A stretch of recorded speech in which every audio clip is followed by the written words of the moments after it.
A volte penso che a quelli come me il mondo non abbia mai voluto bene. Il cerchio della vita impone che per un re leone vivano almeno 3 iene. Gli amici ormai si sposano alla mia età e Dio mi incazzo se non indovino all'eredità. Forse dovrei partire, andarmene via di qua e cambiare la mia vita in toto, tipo andando in Africa. Ma questa sera ho solo voglia di ballare, di perdere la testa e non pensare più che la mia vita non è niente di speciale e forse alla fine c'hai ragione tu. In un mondo di John e di Polio sono Ringo Starr. In un mondo di John e di Polio sono Ringo Starr. In un mondo di John e di Polio sono Ringo Starr. Tu eri Robin, poi hai trovato me. Pensavi che fossi il tuo Batman, ma ero solo il tuo Ted. E quando dico che spero che trovi un ragazzo migliore di me, che i migliori alla fine se ne vanno sempre, che cosa rimane? Ma questa sera ho solo voglia di ballare, di perdere la testa e non pensare più che la mia vita non è niente di speciale e forse alla fine c'hai ragione tu. Perché in un mondo di John e di Polio sono Ringo Starr. In un mondo di John e di Polio sono Ringo Starr. In un mondo di John e di Polio sono Ringo Starr.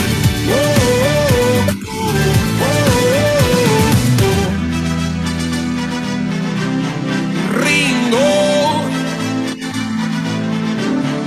Ringo, Ringo, Ringo. In un mondo di John e di Polio sono Ringo Starr.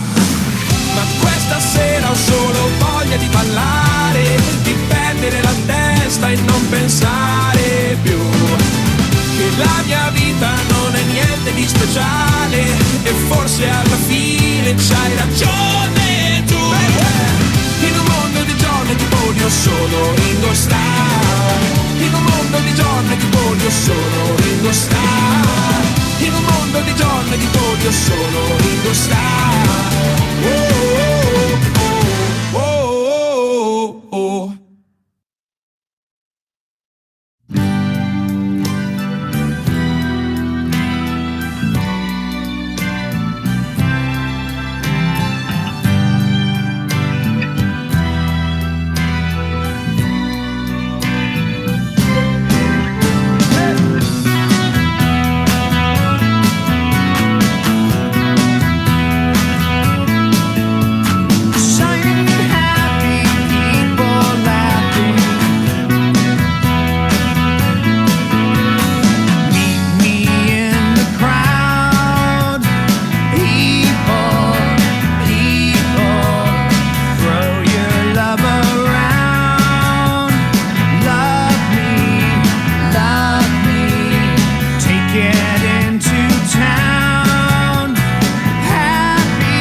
fissi il buio ci vedi sempre qualcosa, bro.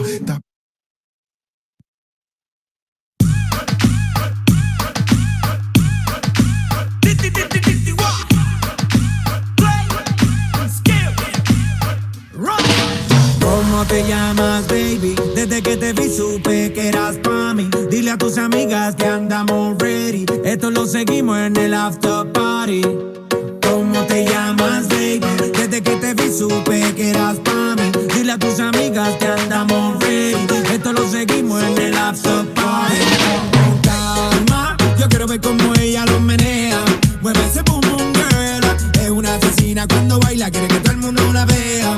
I like your boom boom girl. Con calma, yo quiero ver cómo ella lo menea. Mueve ese boom boom girl. Tiene adrenalina en medio de la pista, venteame lo que sea. I like your boom boom girl. Hey, ya vi que estás solita, acompáñame. La noche es de nosotros, tú lo sabes. Que gana me dam dam dam de guayarte, mami. Ese ram pam pam, yeah. Esa criminal como lo mueve es un delito. Tengo que arrestarte porque pienso y no me quito. Tienes criminality, pero te doy fatality. Vivete la película flotando en mi gravity. Daddy pone la regla, tiene que obedecer. Mami no tiene pausa, ¿qué es lo que vas a hacer? Échale, échale, échale pa' atrás. Échale, échale pa'lante, pa' atrás. Con calma, yo quiero ver cómo ella lo menea. Mueve ese boom boom girl. Es una asesina cuando baila, quiere que todo el mundo la vea. I like your boom boom girl. Con calma, yo quiero ver cómo ella lo menea. Mueve ese boom boom girl. Tiene adrenalina en medio de la pista, venteame lo que sea. I like your boom boom girl. Tú tienes candela y yo tengo la vela. Llama 911, se está quemando la suela. Me daña cuando la faldita esa me la modela. Mami, estás enferma, pero tu show no lo cancela. Te llaman a ti la reina de party. Monta esa tunga, tiene ese party. Tira tu paso, no pare. Oh, dale, dale. Somos los bandidos de la rumba y romance. Y zumba de DJ otra vez pa' que lance. Échale, échale, échale pa' atrás. Échale, échale pa'lante, pa' atrás. Con calma, yo quiero ver cómo ella lo menea.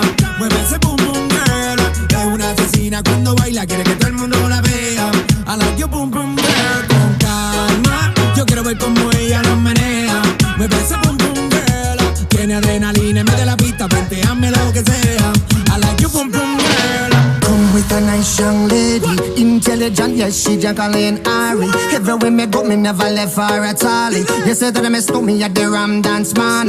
Ram it in a dance hall in a nation. You never know, say that me stole me at the Boom Shop. I take my never lay down flat in a one cardboard box.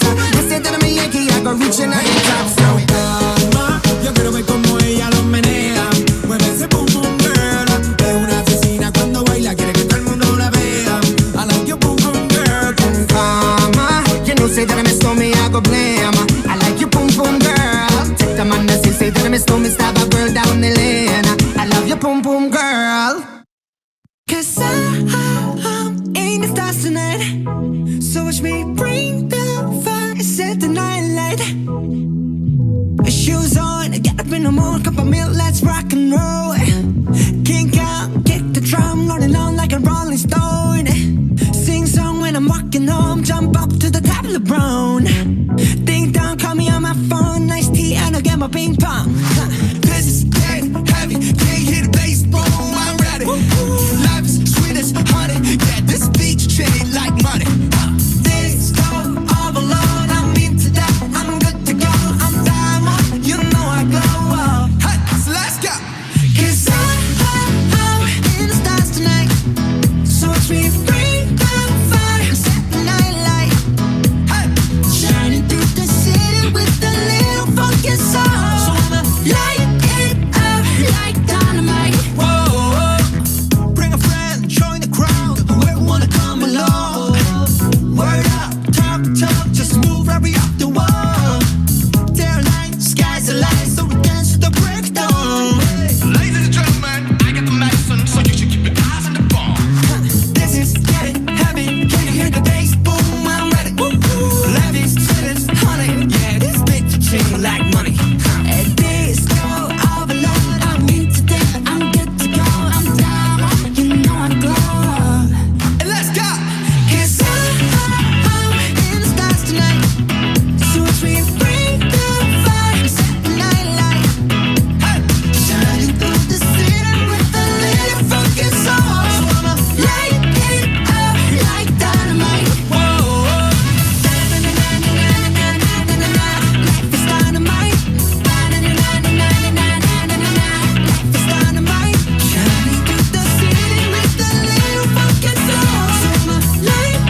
All right.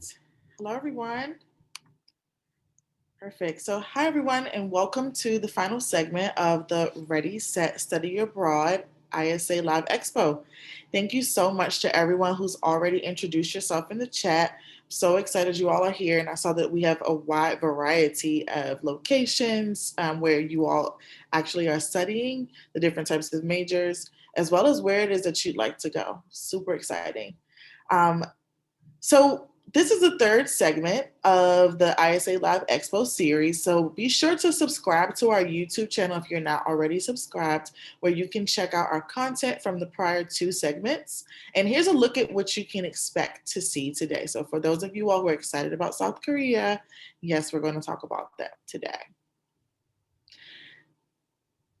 Also going to look at why ISA. So before we dig into all the great content, I just want to go ahead and introduce myself. My name is Miss Candace, or Candace Ricks, and I'm the ISA Regional Director who supports our students in the Northeast. So I saw some ECSU and some Bridgewater students there. Hey, everybody. I'm an ISA Morocco 2012 alum. So I've lived the study abroad experience like many of our team here at ISA. So you're probably wondering, who is ISA? Well, I like to say that we're a leader in the study abroad world, offering our students the opportunity to do things like study, intern, research, and serve in over 30 different countries abroad. How do you apply? It may seem intimidating at first, but our website, I think, is very clean and easy to understand and to navigate.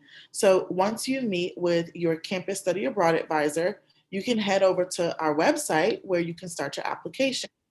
After which you'll receive access to your unique student portal. And that student portal is going to be packed with information that includes an easy to follow to-do list. Don't worry.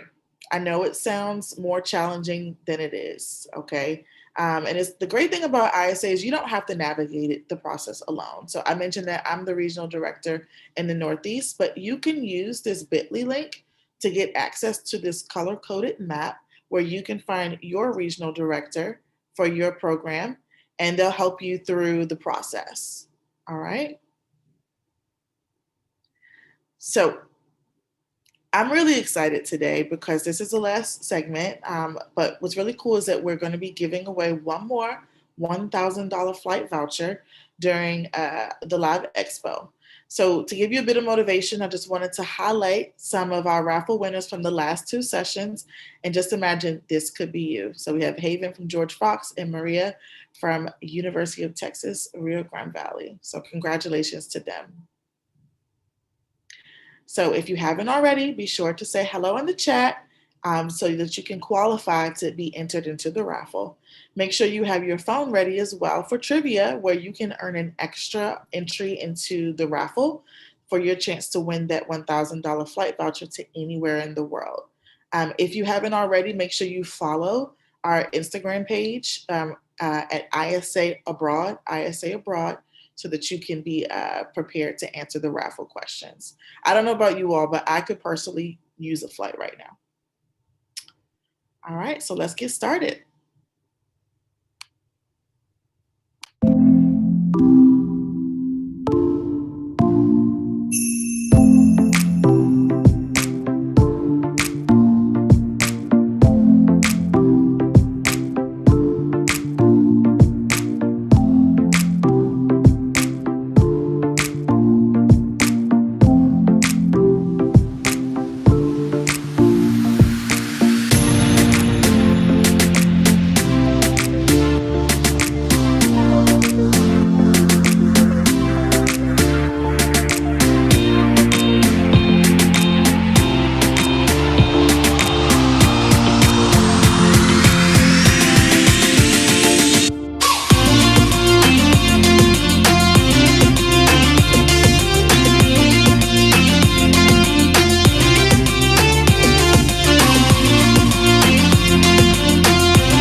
Awesome. So we wanted to start today with getting a glance into what it looks like abroad right now. And, we've been getting a ton of questions about studying abroad in South Korea and details about our programs. So the wait is over. Right now, we've got a couple of my colleagues here with us who are going to tell us everything we need to know about South Korea. So be sure to drop all your questions in the chat. All right, everybody, next stop, South Korea. So welcome, Crystal and Trisha. Hello, my name is Crystal, and I'm the program manager for South Korea at ISA.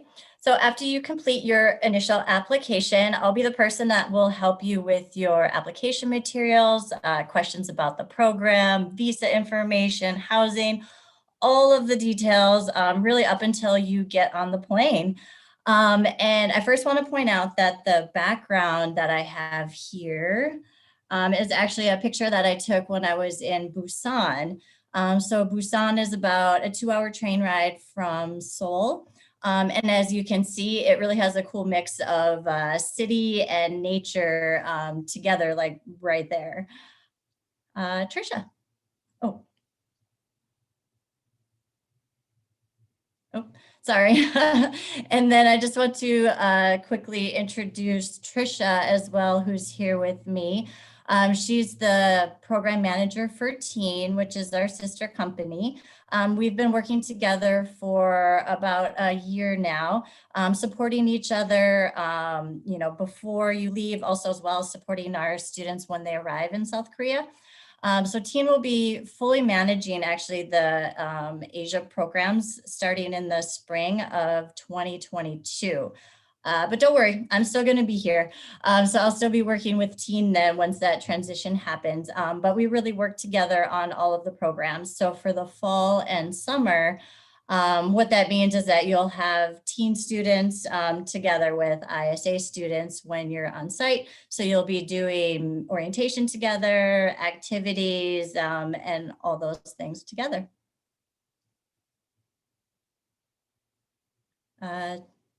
Trisha? All right. I think that we're going to go ahead and pivot a little bit before Trisha joins us. Just to get the conversation kind of started, I think we might have some questions coming through the chat, but let's just start with some of your favorite things about South Korea. Yeah, definitely. Well, the first thing is going to be food, obviously. So that's one of the things that I love about traveling. And anytime I go to Asia, especially South Korea, the first thing I do when I land is I try to find a convenience store, which might sound weird, but convenience stores are the best places for food. They have quick, cheap things. And my favorite thing to get is a gimbap, which is the Korean version of a sushi roll. And gim actually means seaweed, and then bop is rice. And they have so many different varieties of it. You can have fried chicken in it, to fish or veggies. So it's really a cool variety of food, and it's like $2 and it's a full meal. So it's super quick, super easy. One of my other favorite dishes in South Korea is bibimbap. Have you heard of that, Candace?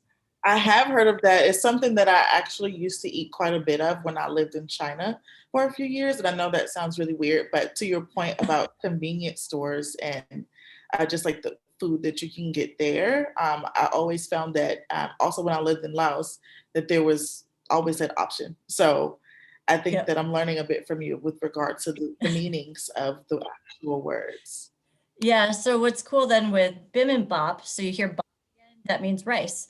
So the bim is mixed, so it's mixed rice. So it's a mixture of rice with an egg and then meat or veggies. So you can find so many different varieties of that. That's awesome. Yeah. Well, it looks like Trisha has joined us, and I'm so excited to get this conversation started because we have a ton of students who are interested in going to South Korea. So Trisha, welcome to the stage. Hi, thank you all so much. Sorry, I had some tech issues joining. But Crystal, yeah, just fill me in where we want to jump off. So I was just rambling on about food. Korean food. So we can go back if you want to just introduce yourself a little bit, talk about teen, and then we can move on from food. Yeah, absolutely. Hi, everyone. My name's Trisha. I'm the program manager for Teen. So I manage our Korea and China programs. And as Crystal mentioned, we're the sister organization of ISA. So we've been working closely together for the past year, actually, to support students in Asia. And Teen will actually be fully managing the programs in Asia Pacific starting around spring 2022. So for summer and fall, what this means is when you arrive on site, you'll actually have both ISA and Teen students participating in the orientation and activities. So if you are an applicant with us, we'll again bring this up during the pre-departure details. And that said, I do want to mention probably the first thing that's on your mind, which is how will your program look different due to the COVID pandemic? So we do have students right now who are currently in Seoul and Busan for the spring semester. And what they've experienced is a 14-day quarantine. So we'll give you all the details, but there is a 14-day quarantine in place. And we are expecting that in place for the summer and the fall of this year. There's a COVID test requirement prior to leaving. And then our orientation will actually be virtual throughout that 14-day quarantine. So we'll have fun virtual activities and sessions for you to keep you busy during those 2 weeks. Another thing to keep note is masks are required in Korea, indoors and outdoors in public spaces. You'll actually be fined if you're not wearing a mask. So definitely, masks will remind you of that many, many times. You'll be reporting your temperature daily to the dorms if you decide to stay on campus. So they're keeping that very safe. And then another important thing to note is classes may be online or may at least start online and then transition to in-person. That just depends on the guidance from the Korean government. So those are really the big changes. And then I would say that another big thing is we are advising no out of country travel during the program. So right now you're sticking to Korea, and that is again because if you were to leave the country, you'd have to come back in and quarantine for another 2 weeks, which with classes is obviously not possible. So yeah, that's the biggest changes. And then we also have our amazing on-site team in both Seoul and Busan. They're there to support you every step of the way, and that's really the biggest benefit of going abroad with Teen or ISA is that on-the-ground support. They're locals, so our staff in Seoul, they're locals to Seoul. Our staff in Busan, Yi Seoul, she's born and raised Busan, and they're bilingual, so they're fluent in English and they're used to working with American students. They've worked with American students for years and years, so they're there 24/7 for emergency support. They'll remind you about all of the different COVID guidelines and let you know if there's cases around, but they're also there for the fun stuff, so they'll be able to give you recommendations for what to do, where to eat, all of that fun stuff. And speaking about that, Crystal, I know you were talking about food, but was there anything else that you wanted to mention about Korean food? I know that's a massive part of the culture. Oh, yeah. The other thing I wanted to talk about real quick was just that how interactive Korean food is, which is super fun. So a lot of restaurants have like hot pots on the table where you'll cook your food right directly in front of you. When I was in Seoul, the on-site team, they took me to lunch almost like every day. We ate together, and one of the places, it was almost like a buffet style, but it was just like the condiments that your type of noodles and vegetables and things that you wanted in your pot, and then you just order the broth. So I thought that was really fun. And then along with all the markets, which are great, street food, which is really fun and just like interactive, I feel like, because you really, it's a lot different than just a Western restaurant where you sit down and order your menu and your food comes to you. Trisha, I know that you're vegetarian. So how did you experiences with finding vegetarian options in South Korea? Yeah, and I'll be honest, it's not super easy. You do have to look for it, and not being able to, I don't speak or read Korean, so not being able to read the menus can be a bit challenging, but it's definitely possible. And I found that I could typically eat at Chinese restaurants, so they have a bit more vegetarian options. And then there's some Korean dishes, that are vegetarian. So there's a big expat community in Seoul specifically. So there are definitely some vegan restaurants and Western restaurants that you can kind of seek out as well. So I had no problem finding cafes or sandwiches and those sorts of things. And also just like the amazing desserts in Korea. I could just eat that for lunch on its own. So, but I don't know if Crystal's mentioned this yet, but she actually had the opportunity to spend more time in Korea. So Crystal, what surprised you the most while you were spending those 3 weeks in Korea?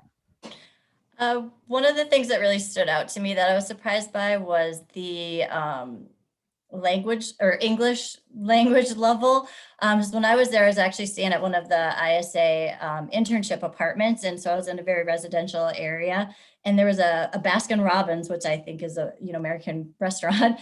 And ordering ice cream with my friend was like a bit of a debacle. I got like 2 of the same ice cream cones instead of 2 scoops kind of thing. But Korean people, though, are super friendly, very welcoming. So if they don't speak English, they're definitely going to try to help you and ask somebody nearby them who might be able to help translate. So it's not an international city that I was expecting, I guess. But, again, people are really friendly. Oh, and then another nice thing, though, with not knowing the language is that transportation is really easy. It's super easy to get around. Transportation signs are in English and in Korean, which is helpful. And then there's a ton of apps because with the technology in South Korea, obviously, there's a lot of transportation apps that you can use to help get around. And it's a really, it was really, I felt proud of myself, I guess, after navigating such a huge city on my own. And traveling throughout South Korea without knowing the language. And it was just comforting to know too, that even without knowing it so well, I was still able to get around pretty freely. Yeah, no, I totally agree. I feel like the transit was very simple. Even if you're not used to American cities, you're going to catch on really quick. And as you mentioned, like the apps are super helpful and even Google Translate. Wi-Fi is pretty accessible. And we also provide SIM cards for our program. So you can have a Korean phone number. So shouldn't be a problem to use your phone over there as well. One other thing. So I actually, if you can tell, I'm in Seoul. So that's my background. This is a traditional village. You can climb up a hill near Insadong neighborhood. And then very teeny tiny, you can see like In Seoul Tower in the background. So you see that blend of the traditional and the modern, which is what makes Seoul so interesting. But Crystal, so I've only been to Seoul, but Crystal has had a chance to travel outside of Seoul. So Crystal, if you want to chat a bit about your favorite places to go outside of the city of Seoul. Yeah, definitely. So I spent about 5 days in Seoul, and then I took a train. Or no, I didn't take not the train, bus first, and went straight. It was like northeast of Seoul, and it was right along the border, and to a national park. I'm probably going to pronounce it wrong, but Saracen. And it was super easy to get to. It was an $18 bus ride. And within, I think, like 15 minutes of leaving Seoul, it was surrounded by mountains. So instantly you kind of have that weight lifted off of you of all the city and all the people, and you're out in the mountains, which was amazing. And I stayed at a little hostel. And then from there, I took the bus down to Busan. Which again is my background, and I loved Busan. It's still 3 million people, but it felt like a small city compared to Seoul. And I felt like I could really navigate it so much better by spending time in Seoul first and then getting to Busan. And then the other place that you have to go while you're there is Jeju Island. And Jeju Island, actually the route from Seoul to Jeju Island is the most frequent path in the world. And they have flights like every 10 minutes because you have 10 million people in Seoul and they want to go to an island, they're going to go to Jeju Island. So it's really cool to be able to still have that many people in a big city. And then there's an island like close by that has, waterfalls and scuba diving. And so it's a really cool getaway. So there's so much that you can do by studying abroad in Seoul, especially for like a semester when you have 3-4 months to go around the country. Awesome. Yeah, those are my top 2 places I want to go in Korea. So I love that I have you to tell me about them. Wow.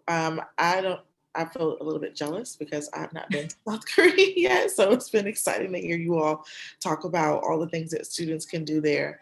I think you've covered a wide variety of topics, but I do have a few questions from the chat, if it's okay. I had a question specifically as it relates to vaccines and quarantine. Just wanting to know, what does that timeline look like? Do I need to go 2 weeks early, or is that already built into the program?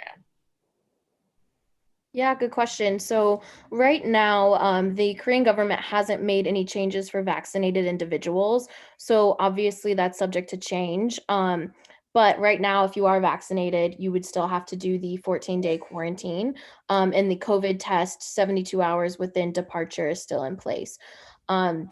So we'll definitely let students know if there's any changes with that, but the quarantine is built into our program date. So our arrival date will be the first day of your 14-day quarantine. Beautiful. Now, in order for them to actually get there, we know that you can't just show up at a country's door saying, "Let me in." What's the visa process like? All right, I'll take this one. So the visa process, you apply for it about 6 weeks before you leave for the program. So if you're just applying now and we're going through the application period, you can't apply for your visa yet. We have to get a certificate of acceptance first from the university that you go to. And then once we get that certificate, we'll email it to you. Everything's done electronically, so you don't have to wait for it by mail. And then we'll send you direct step-by-step instructions of what you need to do to apply for your visa. That's really comforting to hear that ISA is essentially there the entire way, right? Like, exactly. Cool. So I hope that everyone out in YouTube land, you heard that ISA is here to support specifically Trisha, Crystal, as well as our on-site staff. Thank you all so much for sharing your perspectives. I'm really excited for the next session. And here's just some information about a quick snapshot, right? Looking at the application deadlines and how you can get in contact with both Crystal and Trisha. Thank you so much, ladies. Thank you. Thank you. Bye. Bye. All right. So now I'm going to go ahead and turn over things to our alumni relations coordinator, Maya. And in the next session, we're going to hear a little bit about some alumni perspectives with regard to their experience within the first 10 days. All right. But before we do that, we're going to go ahead and show a quick video.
Hi, everyone. My name is Maya Curto. I'm ISA's Alumni Relations Coordinator, and I'm here with an amazing panel of ISA alum to talk a little bit about those first 10 days abroad. So I know from my own experience studying abroad, those first 10 days can be a little bit intimidating, but also some of the most exciting days during your study abroad.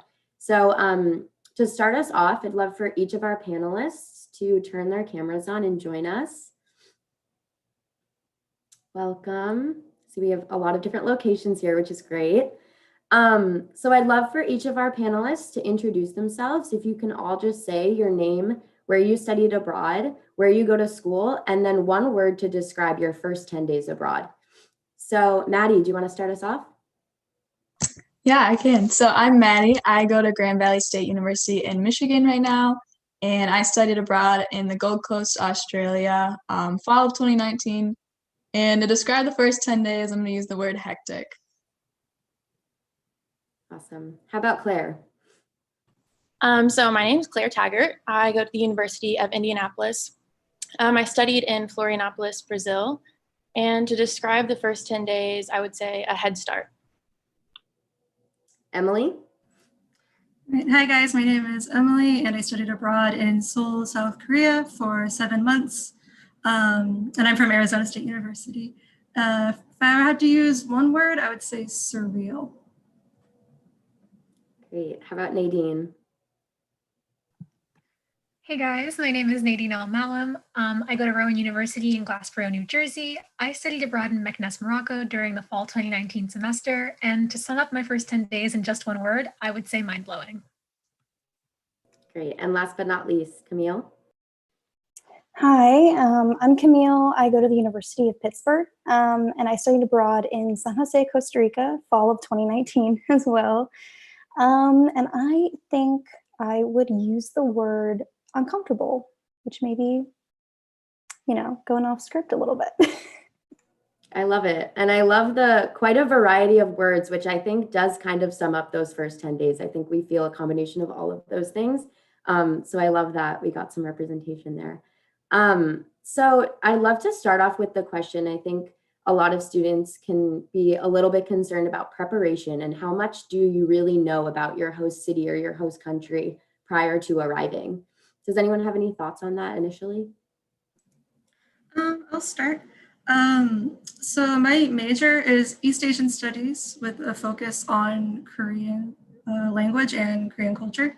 So I would say going into it, I felt like I was pretty prepared in some ways and I could recognize a lot of things that I was like, oh, I've heard about this or I know about this.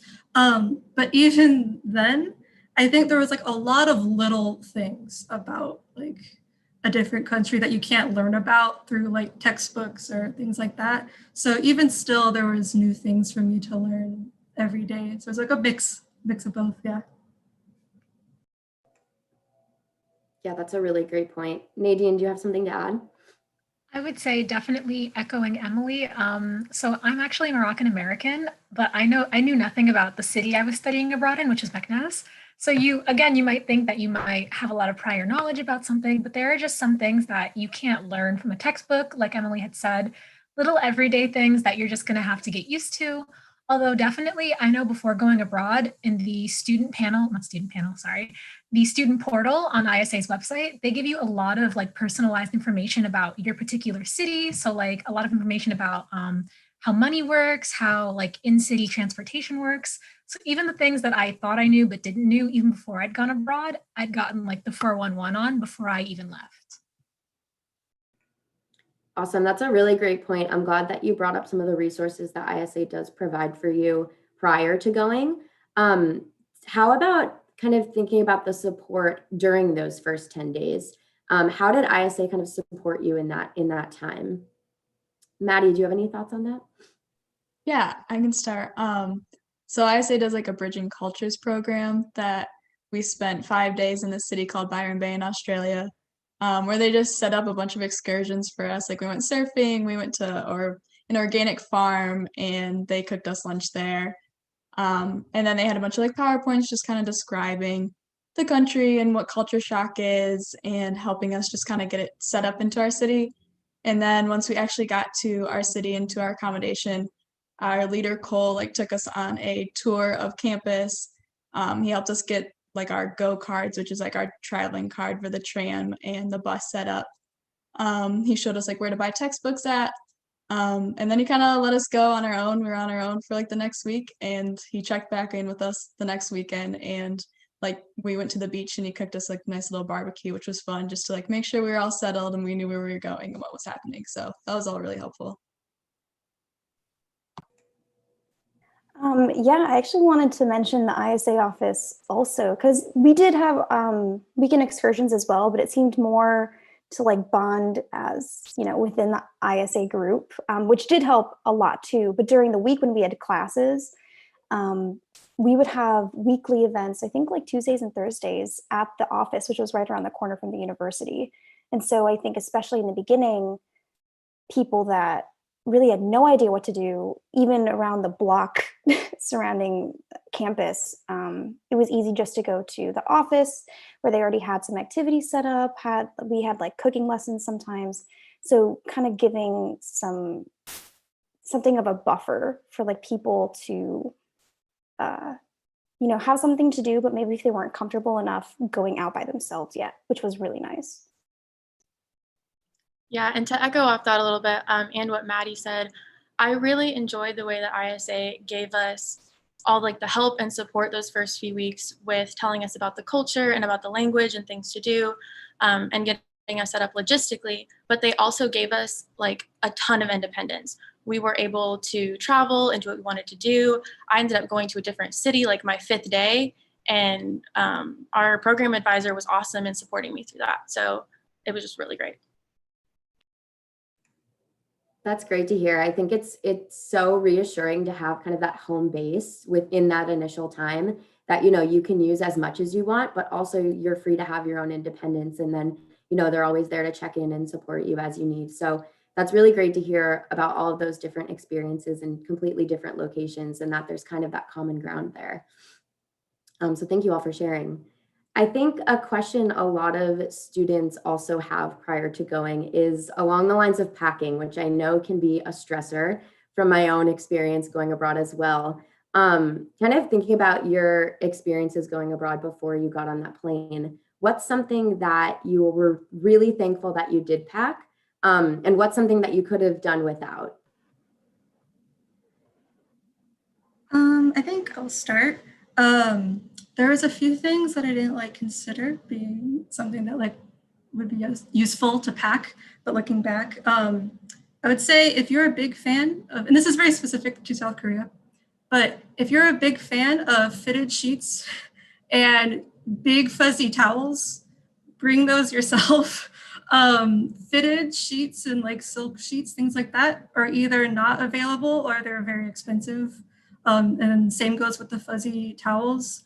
The only way I got my hands on them was that I went onto like a US tour site because I knew people that worked there and got to go to the like US stores. But as in terms of like Korean stores, they're not very common. And then I would say if you are plus sized, bringing your own clothes is probably more important. There aren't most clothing stores in Korea are one size fits all. And that usually I would say goes up to about a size 8 is like the extent of that. So that's something to be aware of. On the other hand, if you are within that sizing range, I would say maybe still like pants might be good, but like you don't need to bring tons of shirts because there's clothes everywhere that are really cute that you'll want to buy a ton of. So those are the things that like first come to mind for me. Yeah.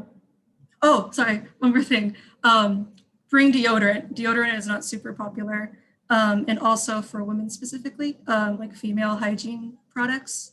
Those are a little bit less common. I would say you can buy pads, but outside of that, they don't have a lot of other supplies. So bring those yourself. Awesome. That was great info, Emily. Thanks. Any other thoughts initially that are coming to mind? I was going to add, and this is based on me and also my roommate, because I had 2 people in my homestay. I'm not even particularly outdoorsy, I wouldn't say, but even still, I couldn't not take advantage of where I was. So I ended up going on a weekend trip to hike this mountain with a group of my ISA friends. And a lot of them who like knew that they were going to be doing these things had brought hiking boots, and I didn't. I ended up being okay. But I would say like either definitely make sure you have like shoes for doing things outside, or what I did is I had like really old, just like sneakers that they ended up getting really, really muddy and I threw them away. But I knew coming into it that I was going to end up throwing them away. But I guess like clothes or anything that like you're not afraid to lose, because I also had like clothes that were like lost or like got really dirty, and you know what? Who cares? Or you should bring clothes where you're not going to care. Yeah, my thing on the general aspect of clothes packing, because I always have a ton of trouble with that because I love clothes. But so I went to Brazil the first time to this city, and I'd only ever been to another way more conservative part. And so one of the things that I should have researched, and I think is good for everyone to research, is the level of conservativeness in terms of what you wear in relation to country and city, because I ended up bringing like way more conservative clothes than I needed to because it's super, super hot. So everybody's really chill. So I ended up going back, I brought those things. But as Camille was saying, also just research the climate, things that you could do outside, because every country is going to have things specific to that. Also, in the city where I was at, it was always super windy because it was an island. So I had all these cute flowy dresses that I really couldn't wear because they were just like up by my ears all the time. So stuff like that. Awesome. That's great. Now thinking a little bit more about those first 10 days, I know you all spoke about a lot of the things that you did. What's one of your favorite memories from those first 10 days abroad? And that can be more along the lines of something you did independently or something associated with ISA. Nadine, how about you? I would say mine was actually meeting like my roommates because before you go abroad, I think they, at least for me, they sent an email and they were like, here's who you're living with. So I had their names, but obviously I didn't know who they were because most of the time you're with people from schools all over the country. So I met my first roommate because she was my roommate in my hotel room during our first week of just like traveling around before we'd gotten to Meknes. Quite literally, like I used my key to unlock the hotel door and she just sprung up from behind her suitcase and she was like, hi, you must be Nadine. I'm like, yes, I am. And then my other roommate as well, I met her a little bit later because she wasn't staying in my hotel room with me. But meeting them was really great because when I'd first gone to Morocco, I was really nervous, shy, kind of freaking out because I was like, oh my God, what am I doing here? I don't know anybody. But to see that they also felt that way, kind of like jittery and excited, but scared and unsure of themselves, and being able to kind of bond over that really helped me adjust to those first 10 days and just the entire program in general. So meeting them and having fun with them was a huge memory for me, but so was just kind of that relief of being like, I'm not the only one that's freaking out. Okay, cool. It's all of us. Yeah, that's a really great point. I think there's kind of a camaraderie aspect of studying abroad that, you're all in a similar boat, you're all feeling similar feelings. Did anyone else kind of relate to that? Yeah, kind of going off of Nadine. I liked how our like housing setup was. I don't know if ISA set it up or the university that we stayed at. I stayed at like International University Housing. But they split up. We had I think 8 ISA kids in our group, and they put 2 ISA kids in each apartment room. When each apartment like housed 5 people, so then there's already like 3 more people that you met. And then since we knew everyone from ISA, we all kind of like joined together and just had this big group of kids that got to know each other. And we were all international students too, so we were all kind of in the same boat, just exploring around.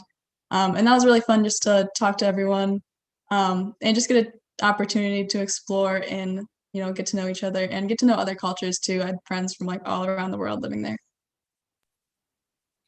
Can I jump in? Awesome. It's been so fun to hear you all's experiences. I still remember when I first landed in Morocco and I personally was discombobulated. So someone asked in the chat, was your study abroad experience your first time going abroad? Because this will be their first time going abroad. And I know for me, study abroad was my first time going. So I was a little nervous. How about you all? It's definitely my first time going alone. And I also had not been abroad since I was like a little baby, like 4 or 5 years old. So it was my first time alone, as an adult without my parents or my family. So yeah, I definitely feel you on that of kind of like, oh my God, this is my first time alone. But like we'd said, kind of just your friends and even your on-site staff are like there to kind of buffer you and to like settle you into the entire process. And once you're done, basically when your program's done, you're going to be like, oh, I have to go again. Like, can I stay longer? Like you won't want to go home. So don't even sweat it yet. I can relate to that. And I want to kind of pivot over a bit and talk about homestays. I think, Camille, you said you stayed in a homestay. So, and maybe Emily too, just wondering, like, how did you all manage that? Like, what was that like for you? Maybe just quickly touching on why you chose a homestay. Yeah, I can jump in. Oh, sorry. No, it's okay. You go first. Yeah, so I did have a roommate, which I'm really glad. We did have an option, I think, to be alone in a homestay. I think for where I was, you could like find an apartment or something, but they like ISA straight up said like you should probably stay with a homestay. But um, my situation was kind of interesting because the family that I was staying with, because they lived so close to the university, had actually converted most of their house to uh, like individual rooms for university students because like dorm housing isn't really a thing. So it was a lot of Costa Rican students from like rural areas. So we actually got really good exposure to other students as well as the family. But I know for my program, almost everyone was in a homestay that ranged from either really, really close. I was only about 2 minutes from the school to a short bus ride. And I really don't know anyone that complained about our mamaticas is what they all called themselves. They were all really cute and they all knew each other as well. And then they all knew Belen, who worked with the ISA office. I think the relationship between even just like the homestay families and the office was really, really nice. Awesome. Close us out. Yes. All right. So for what I did, I actually rented out a long-term Airbnb. So I just found there's certain people that like they'll just let you stay for an extended period of time. And they'll actually, some people, like what the person that was owning my place did, is that they gave me a discount on like the price because it was a long-term thing. And that worked out great. It was like a mini space for myself. And it was like a 5-minute walk to campus. And it was really nice. I did live alone. But for someone that's more like introverted, that ended up being really nice for me. Yeah, so I did that. I know one other girl that did a homestay and she lived in a house with like a Korean family. And she really enjoyed that because she was very outgoing and like the communal aspect. And she was trying to learn Korean too. So that was like a nice way for her to practice it. Then the rest of the people in my ISA program, besides me and one other person, they all did the dorming. And there was like mixed opinions on that. I think it's very particular to like your personality and like what you prefer. For people that are very people persons, then like a dorm could be a good thing. If you have friends that you're going with, that could work out well. But for, yeah, just me personally, I enjoyed that kind of like, I don't know, being able to be by myself for a little bit aspect. Korea also has what they call one rooms and goshi ones, which is kind of like the space I had, where they're very, very small little spaces with just like a bed and a desk. And it's very kind of cramped to me, especially compared to like places in the US. But if you look at it as just like okay, I want to be out in the city doing stuff, and this is just a place for me to sleep, you know, at the end of the day, then like it's not that bad. So I think that's a really great point, highlighting the fact that your housing situation really lands on you. For me, I was a student who had always lived alone. So for me, going into like the apartment style, I knew homestay wasn't for me. It sounded cool, but I wanted a little bit more independence in a specific type of way just because of what I was used to. So thank you for lifting that up. One more question from YouTube land. Someone asked, what was it like taking classes abroad? So we can maybe take one or two answers. My classes were on campus. I loved it. So maybe we can start with Claire and then have Miss Maddie give us a little clip. Yeah, so my classes were on campus. And actually, just to kind of touch back on the housing thing, I did a month of homestay and then I transitioned to apartments with a roommate. So actually, my first month of homestay, I was a 10-minute walk from my university. So I was able to walk to class every day. And they do like breaks throughout the day between classes. So it's a very different structure. Like you have a break and you can go get a coffee, get a pão de queijo, which is like little cheese bread. So you have time to do all those things. And then there's also like a cheap cafeteria place right by the university that's just kind of like a downtown cafeteria. So it was really cool to just have even the different structure for me. Yeah, kind of touching on what Claire said too. All my classes were in person. And in Australia, they do it kind of weird. You can have a different schedule every week. So one week I'd have 4 classes one every day, and the next week I'd have like every day off pretty much. So it just depends kind of what you're taking. You can take like labs, you can take classes that have like workshops in them where you're just working in a group the whole time, and you kind of get to decide. So whether you want to sit in a lecture for an hour or whether you want to be talking to people, you kind of get the option of what you want to take, which was really cool. Doing like the labs and the lectures were a good way to meet people too, because it was a lot of group work. So like I had groups with people from England, and then I had groups from people from Australia too. So it was kind of fun to see like how people from different cultures do their studies as well. That is awesome. Maya, Nadine, Camille, Emily, Claire, Maddie, thank you all so much for sharing your experiences. I think that this is definitely not the end of this conversation. Hopefully you all will jump in the chat. I think we got some BTS Army out there. We got some more people who are looking to, go to some of the locations that you all have traveled to. So please hop in the chat, and thank you so much. All right. Thank you for having us. You're welcome. Bye, everyone. Thank you. Thank you. All right, everyone. So it's trivia time. First, let's make sure that everyone gets credit for being here today. Make sure you send your name and university through the chat if you haven't already. All right, just so we can know you're here. All right, so get your phones out, get your phones ready, and make sure you're following us on Instagram. And you have to send us a DM at ISA Abroad if you know the answer to the question. The first person with the correct answer will receive an extra raffle entry. So let's get started. Our first trivia question, all right, take a look at the national dish in this picture and tell us where it's from. We're looking for the name of the country and where you would find, the name of the country, where you would find this dish. We'll give you a moment to go ahead and DM us at ISA Abroad on Instagram if you know the answer to this question. Please don't drop it in the chat. Drop it in our DMs on Instagram. All right. While we wait, we're going to go ahead and watch a quick video.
Beautiful, beautiful. All right, so we have one more chance for you all to win another entry opportunity. All right, so look at this national dish in the picture and tell us where this one is from. We'll give you all a moment to DM us.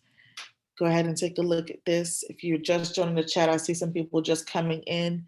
If you haven't already, drop your name and make sure you follow us on ISA Abroad on Instagram and tell us, where can you find this national dish? All right. So for those of you all who are here with us, we definitely want to let you all know that we have a promo we don't want you to miss out on. All right. If you're here, make sure that you take out your phone and screen grab this QR code, because since you've decided to join us today, you'll have the opportunity to apply for free. All right. Remember, you only need to apply once. Okay. Even if you're interested in multiple programs, we can always change that for you on the back end so you won't be charged. And this is only valid for today and tomorrow. So be sure to get the application submitted within the next 2 days. All right. Thank you all so much for being here today. Go ahead and just grab that code so that you can get your application filled out. I want to just highlight something really quickly. Did you know that only 10% of ISA students actually apply for scholarships? It's not because they couldn't use them. We've noticed that a majority of our students don't even apply, and some that do apply submit incomplete applications. So make sure you're planning ahead and giving yourself the time to actually read the requirements for our scholarships and to apply for them. If you want to learn more tips and tricks on applying for scholarships, check out our scholarship cheat code session from the second Live Expo segment on our YouTube channel. So next up, we're going to learn more about going global professionally through internships abroad. We're going to hear some fun campfire stories from some of our alumni and our staff, and we're going to discuss all things related to food and studying abroad. So stay tuned also for another chance to win a trivia so that you can get access to that $1,000 travel voucher. All right, so we've gotten so many questions on internship opportunities. So we're very excited about this next session. I'd like to welcome Deborah Morrison, who is the leader of our internships department, to chat with you all about your options to diversify your experience abroad. If you have questions for Deb on internships, make sure you drop them in the chat so that we can get those answered for you. Deb, I'll go ahead and give you the floor. Thank you so much, Candace. Hi, everyone. So glad to have you all here today to chat a little bit and learn a little bit more about all the opportunities awaiting you. So I'm going to talk to you today about internships and just kind of go through this pretty quickly. Please know that if you have any questions of any length or detail, because I am going to just breeze through this, to give us a call, send us an email. We're happy to chat with us in our chat. We'll be happy to answer questions. We have 3 different options for earning, for getting internship experience. We have our opportunities that are abroad and in person. Those are happening this summer, fall semester, next spring semester, and again next summer. And only in certain locations based, of course, on what's available as far as borders being open right now. But we expect by next summer, of course, we're going to have lots of opportunities once again. And then we have our global remote internships, which are available this summer. And we also have opportunities during the semester. And those are still open for applications. So if you have not yet figured out your summer plans, this is a great program with a really late deadline. Our deadline doesn't close until May 1st.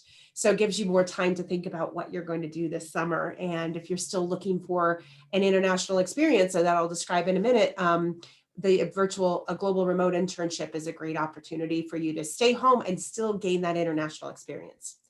And then finally, we have a program called Career Semester that has both remote options and in-person abroad options. And that's a fantastic opportunity to gain new skills and practice them immediately after in an internship program. That particular program is really geared for students of all majors who want to augment their undergraduate degree with a skill like data science or investment finance or management consulting, something like that that's kind of different, maybe to give yourself some more skills towards your future career. So it's a very different kind of experience than a standard internship that you might be expecting. So to talk a little bit more about our in-person internships, we do offer those in 11 different countries. They are in duration. The majority of our programs are 8 weeks in length, especially during the summer. However, we do have shorter and longer term options based on what fits your schedule. For instance, you could do a 12-week program during the semester instead of staying home for a semester. We say 20 career fields. Honestly, we can do these in just about any career field possible. So every major, no matter what you're studying, we have an internship that will fit your needs. This program is really designed for students who are studying a particular academic area and want to go out and gain experience in that area. So maybe you're an accounting major and you want to go and get an accounting internship abroad in a company in order to get that international experience and also to have something to put on your resume. This is the perfect program for you. The only thing we really have cannot place is like hands-on health sciences. Everything else though, biology, exercise science, history, anthropology, anything that you're studying, we can find a placement for you. So the way the placement process works is that you submit a cover letter stating what it is you're looking for and a resume. And then we have an interview process with you where we a career advising session. So our team will chat with you about what it is your goals really are, maybe help you refine your resume and cover letter, and then we send that on to our staff abroad, and they go out and find a placement that fits your needs. That's different than, say, applying directly into a placement, right? We're actually finding a placement that fits you. This is a great program for those of you who are have a required internship, but you also want to go abroad because it combines the two. And it's also really perfect for anybody who's an upperclassman and maybe you can't get the classes you need abroad anymore because of what you need to take very specific classes for that last 2 semesters of your undergraduate career. Totally understandable. You can do this instead. Even if you've graduated, you can undertake this program. And so it's really a great program for students that are later in their academics. You can earn academic credit if you need it. It's optional. And so you can add that on for this program as well. And then our global remote internships, we have 2 different options there. One is very similar to what I just described in our in-person internships, with the exception that it's remote. So you can do that for 8 weeks this summer or 16 weeks in a much more part-time basis over the course of the semester. The difference between this program and our in-person internships, well, first of all, you're not in person, so that's clear. But second of all, they're much more structured. So our in-person internships, you might get there and you know what in general what you're going to be working on, but then as you go along, oh, I'd really like to learn more about this, or that looks really interesting, and you kind of flow more so because you're in person and you have the opportunity to meet and to talk with all these people on a regular basis and maybe get experiences that you didn't expect.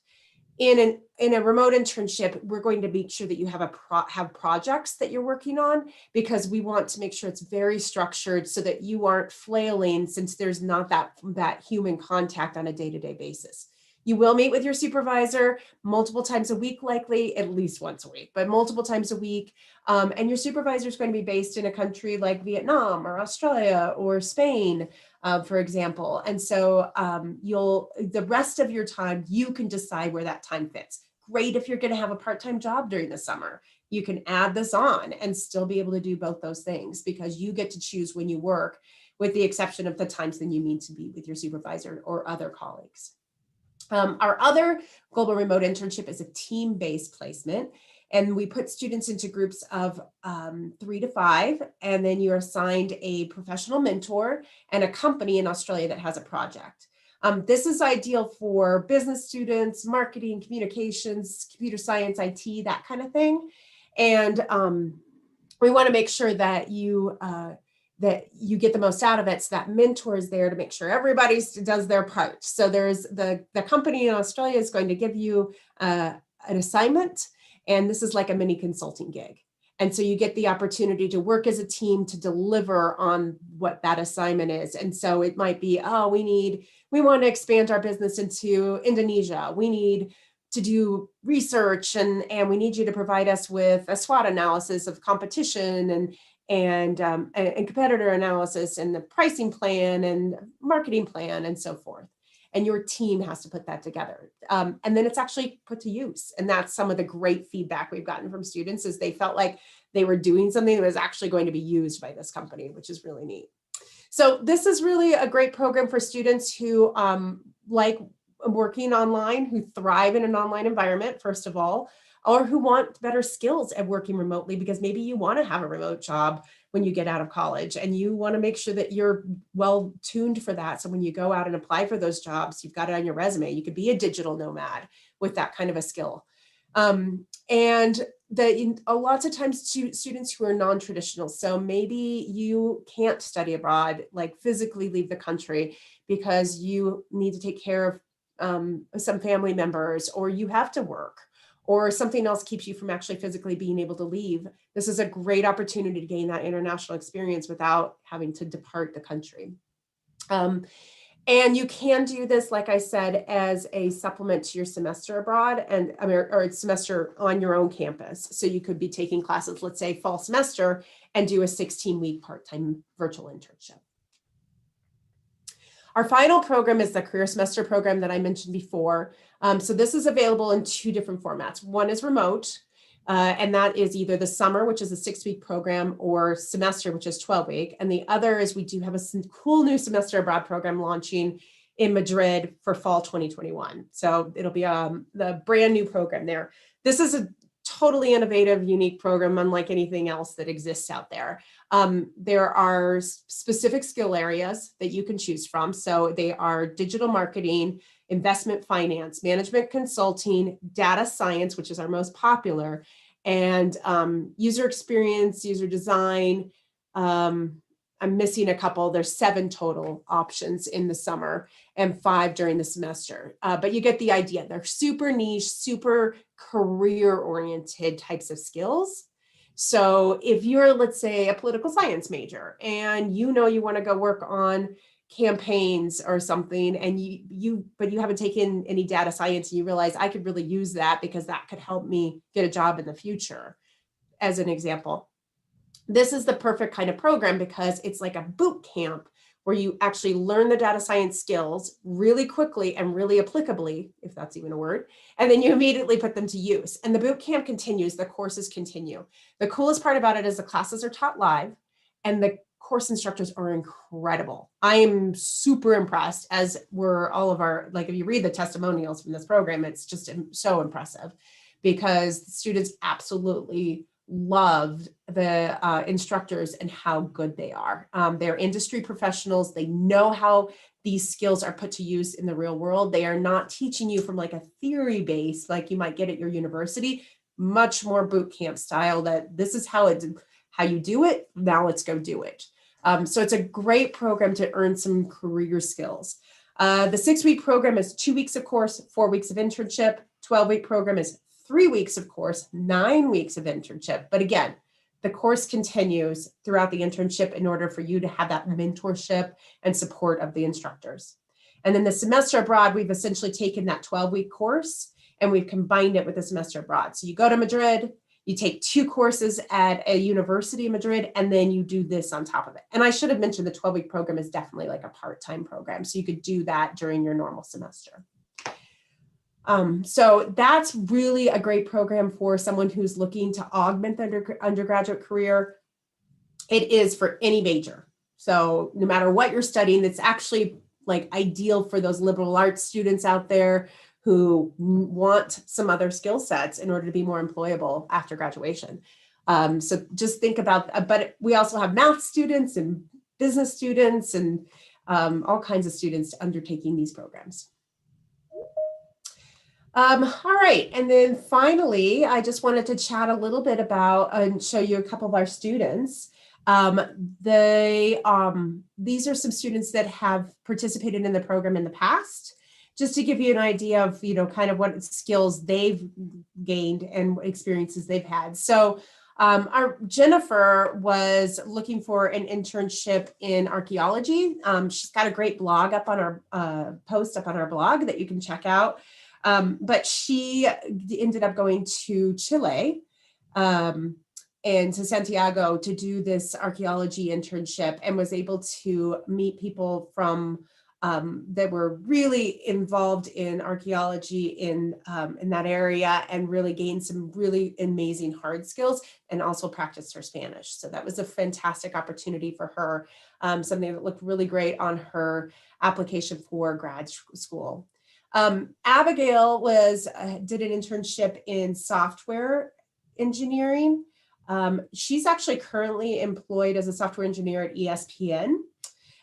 One of her internship achievements was building a web page from the back end and the front end. So she said it really helped me discover what I wanted for my career in the future. She really got that like hard skill experience, and she did that in Australia actually. So she got that hardcore experience while also augmenting it with all of these other soft skills, like learning how to be flexible because she's in a different country, and there's a lot to learn when you're in another place. And then finally, Griffin, he did an internship with the New Zealand Institute of Sport in New Zealand, obviously, and he's a advertising intern. In one of his communications intern, one of his big achievements was designing an advertisement for a national newspaper. So he did a lot of marketing and advertising communications work with the New Zealand Institute of Sport. And he's actually now a Fulbright scholar in the Czech Republic. So he's gone on to use his communication skills in a totally different way. So that's just a little bit about our internship program. The process to apply, you apply on the website, pretty simple and straightforward. There is the advising session that takes place, and then lots of times there's also an interview. It just depends on the hosting company, whether or not they want to have an interview with you. They usually do. So we'll help prep you for that interview if that's the case. And so then once you've been accepted by that host company, you'll get an offer, and that offer outlines what your placement's going to look like. And for, like I said, for the global remote ones, it'll be very specific projects that you're going to work on. The more in-person internships will be a little bit more like areas of focus that you'll be involved in, and maybe some project work as well. And you accept that offer, and then we go through the whole process of getting you enrolled for all your forms filled out and whatnot, and then you're off. Career semester works a little bit differently, but same general procedures. Deb, thank you so much for that clear, picture of like the road ahead. I think a lot of times we talk about study abroad, but we do have those students who are looking to really diversify their collegiate experience by jumping into what it is they're studying, right? Because college is an investment. I just wanted to lift up 2 questions from the chat, if that's okay. Yeah. One of the questions that students asked was about payment, if these are paid opportunities. And I'm just wondering if you could speak to the value. Yeah, absolutely. These are not paid internships. No, in some cases, in many cases, we can't offer payment because of the type of immigration visa that you're on. So that limits you. But second of all, these are all academic programs. So there is academic credit available for every single one of the programs I just talked about. It's optional and an add-on, but they are all built out as academic programs. Additionally, what I didn't mention is our professional development toolbox that we overlay on top of our programs, where you're gaining not just the internship experience in that, but we really focus in on those soft skills, your career readiness, so that when you come out of this, you're really ready to apply this to your career. So there's a lot of value in the program that goes beyond just the placement.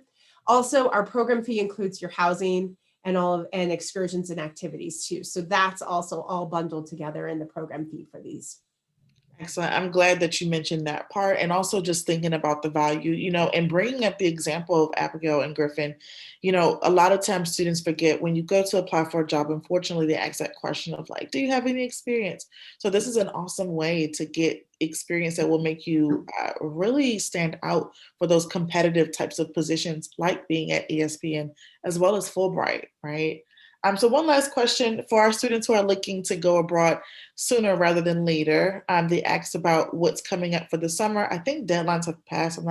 Can't remember exactly, but the locations that we still have available and just your outlook for the future. Yep, you can still apply to our June intake for Spain. That's the one program that's still open for an abroad program for internships. Besides that, our remote programs are still available until May 1st will be our application deadline. So if you want to apply to Spain, you have until March 15th. So not very much time, but get that application started and we can get you abroad to Spain in June for 8 weeks. Deb, thank you so much for coming and sharing your perspective about internships and just going global professionally. If anyone has any questions that you want to ask Deb directly, you can just drop them in the chat and we'll connect you. And we hope to get you all abroad. Thanks, Deb. Thanks for having me, Candace. And thank you all for joining us today. It's great to have you here. All right. So I'm really excited about this next session because I love a good story from abroad. We asked some previous travelers on our team to tell us about their most memorable moments abroad. Here's the stories they had to share.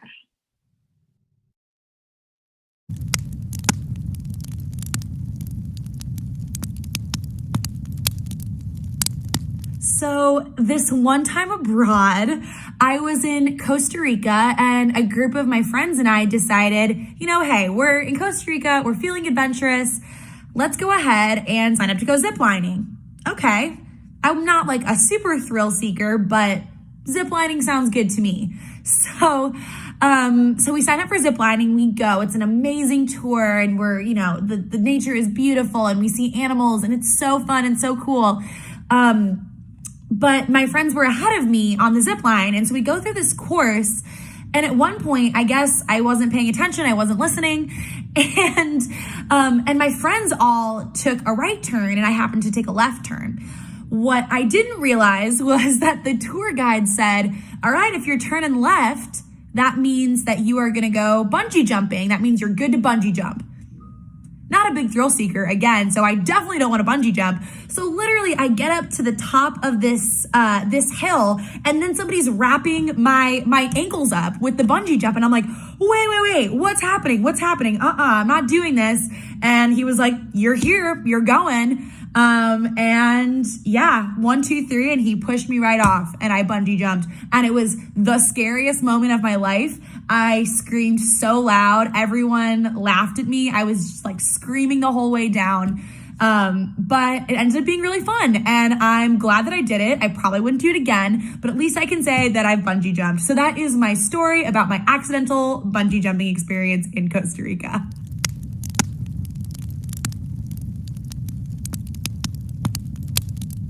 This one time abroad when I was studying in Granada, Spain for a year, I was going there strictly just to improve my Spanish and to just, have some fun in a new country for a year. But I really wanted to improve my Spanish. And it was about after the first semester, I was really starting to think that I was getting good. And I think the peak of my Spanish level was when I was just waiting for some friends at this plaza and this Spanish family came up to me and asked me a question for directions actually in Spanish. And I was able to answer them in Spanish. And that was the conversation. I couldn't have been happier about that interaction. And then it was like 2 or 3 weeks later, my host family that I was staying with, they invited me out to their farm because they kind of had an apartment in the city and then a farm maybe like an hour outside of the city. And they invited me to come stay there for the weekend. So I was helping them do some chores because they had some animals. And then their uncle, who's their neighbor, he comes over and starts talking to me. And I swear he was probably talking for 4 or 5 minutes straight. And I did not understand one word that man said. And after we were finished, my host sister comes up to me and she's talking to me in Spanish. And she's like, did you understand anything that he just said? And I was like, ni una palabra, like not one word. It went all over my head. And she's like, yeah, that's okay. Like he's kind of has this more rural accent that's a lot tougher to understand, especially for people learning Spanish. And I was like, okay, like I thought maybe he was speaking a completely different language, but I think it's a good lesson, especially when you're learning a language that you're going to have your ups and you got to, enjoy those and savor them, but you're going to have your downs and that's part of it. And I think you just approach it with a fun attitude because there's always room to improve.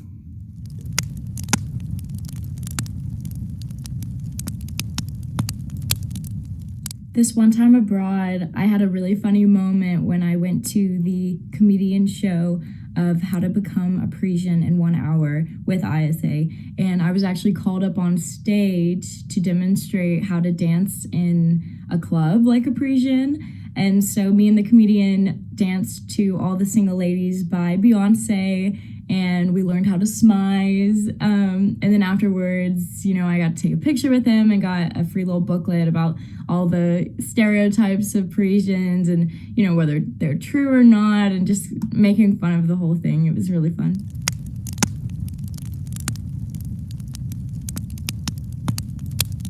This one time abroad, I was on a night train from Chiang Mai, Thailand to Bangkok, Thailand. When I got into the train station, I realized that I had made a mistake. I did not write down my hotel information anywhere. The only place where my hotel information existed was in my email. which would have been great, but I didn't have access to the internet. And so I only knew the name of the brand of hotel that I was going to. So I went up to a taxi and asked if they would be able to help me out, if they'd be able to get me there. And they said, yeah, we'll work with you and figure it out.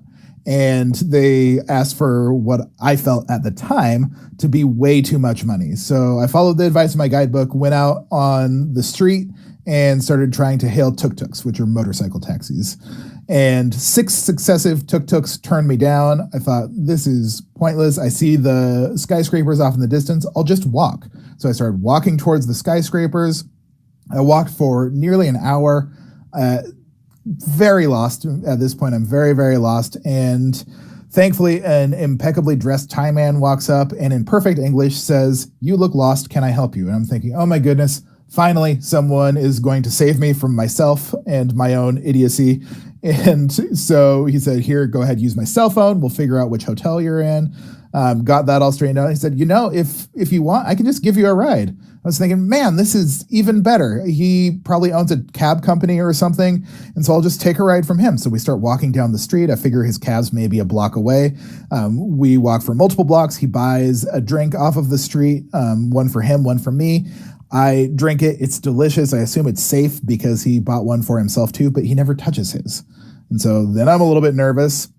We cross the street. He says, okay, I just need to grab my brother-in-law's car from the car park. And I'm thinking, oh my goodness, what have I done? I need to get there though. So I'll go ahead and ride with him. So I get into his car and we start driving. He starts telling me about crimes that had happened in the city. And I'm thinking, I don't want to hear this. I just want to be at my hotel. Then he pulls off in an alleyway and says, wait here. Goes into the market, grabs something out of a cooler, comes back, hands it to me and says, eat this. And I'm thinking, at this point, I'm terrified. And I'm thinking, no, I'm definitely not eating this.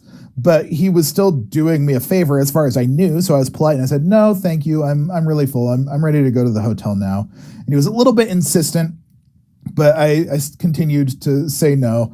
And he did eventually just drop me off at my hotel. Needless to say, I threw the food away just in case. And the moral of the story is that there's a reason why Thailand is called the land of smiles, because it turns out he was just actually trying to help me. But also, next time, just take the expensive taxi cab. Like, save yourself the trouble. There is no reason to make it that complicated.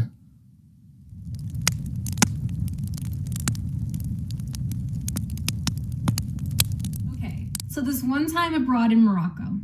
Bright and early one Saturday morning, I'm talking to my host mom, and we're talking in Arabic, right? So Arabic's her first language because, we're in Morocco, but it's actually my second language at home, and through no fault of her own, as much as I do know some Arabic, there are a lot of words and phrases that I still don't know today and that I didn't know then. So I had a lot of miscommunication with her at times. Again, not her fault, completely my bad, right? But so bright and early one Saturday morning, she's telling me a story about her son-in-law. She was really excited that past week because he was visiting. He's a part of the military, so he's not always home, But so this week he was visiting home and she was really excited. Today she's telling me a story about her son and her son-in-law taking her car and going somewhere. But she's really frantic, kind of stressed out. And I was like, well, what happened? She was like, they took the car and they went to some place and something happened. And this is, I didn't understand what she was saying because I don't speak fluent Arabic like that. And so she basically said that biz'automobile, which means they smashed the car. At first I'm like, oh my God, was there an accident? Is everyone okay? And she's like, no.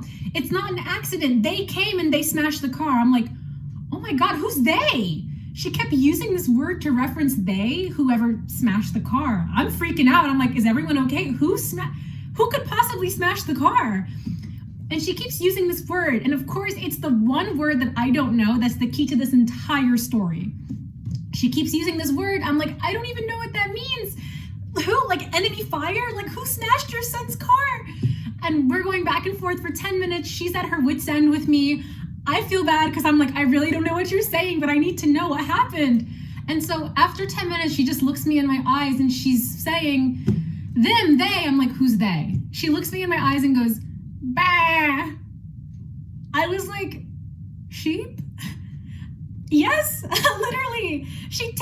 They'd taken the car somewhere and some shepherd lost control of a sheep, I guess. And the sheep rammed into the car and, they smashed it up. They left dents in it. So that was a really great instance of miscommunication I had with my host mom abroad. And now I know the word for sheep in Darija, which is hauli. So yeah.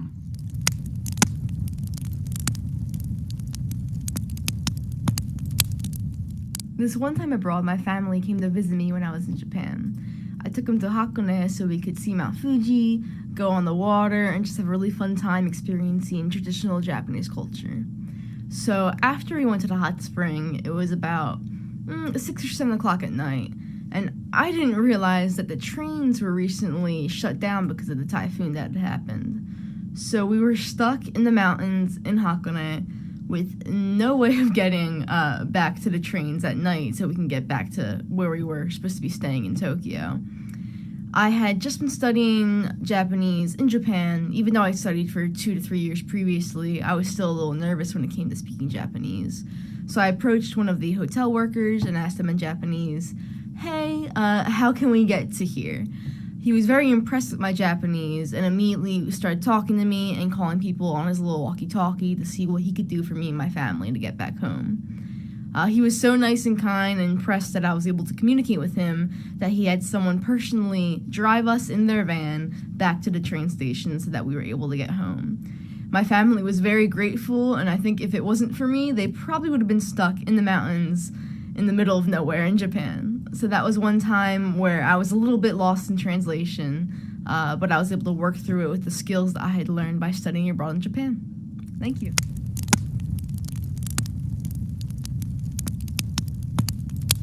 This one time abroad, I was studying in Germany and I was staying with a host family.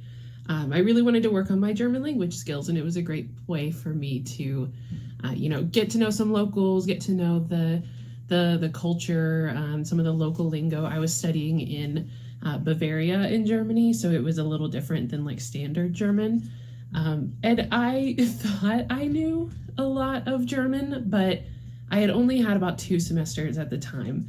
So I remember making a lot of mistakes in German, and the one I really remember, like my biggest fail, was one night my host family, in the first week or so of the program, sat me down and was like, giving me prompts to practice and whatnot, and saying like, what's different between, here in Germany and in Kentucky where you're from. And I remember saying, it's, it gets just as hot, in the summer and cold in the winter, all these weather words that I had vocab for. But I ended up telling them, or trying to tell them, it gets more humid in the summer.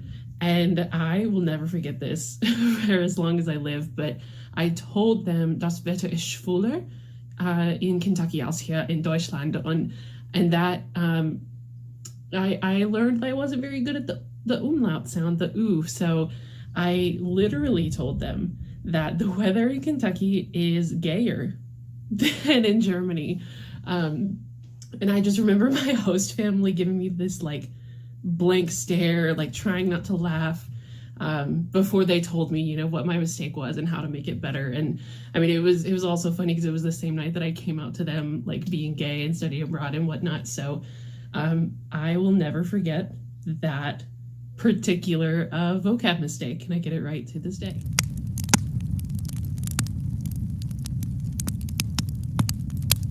All right, so welcome to my campfire story. I just want to tell you all a little story from my time abroad. And the topic is when I felt like a local. So when I first arrived on my ISA program in Barcelona, I was able to, fit in with the way I look. I look somewhat Spanish, I guess. And I would walk into stores as I was perusing the different streets and shops, and I would walk in and the people who owned the shop would always be, or working at the shop would always be like, "Hola, ¿cómo estás?" Da, da, da, da, da.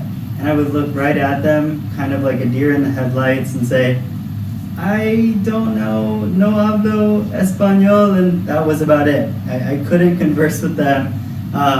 But it did kind of make me feel a little bit like a local. And, after the 5 months I was able to spend in Barcelona, I had a really good base knowledge of the language, was able to get around. But a few years later, after moving back, I had learned the language really well and made my way back to Barcelona, went to the same shops, and was able to now converse with them in Spanish. So it was just an incredible experience. It led me to, acquiring and learning a new language, ultimately moving back to Spain for a few years, and then coming back to work with ISA. So I think study abroad is an incredible experience. It's a once-in-a-lifetime experience, and it really, truly is for everyone, and I hope you're able to make it work. Thanks so much. Is that okay?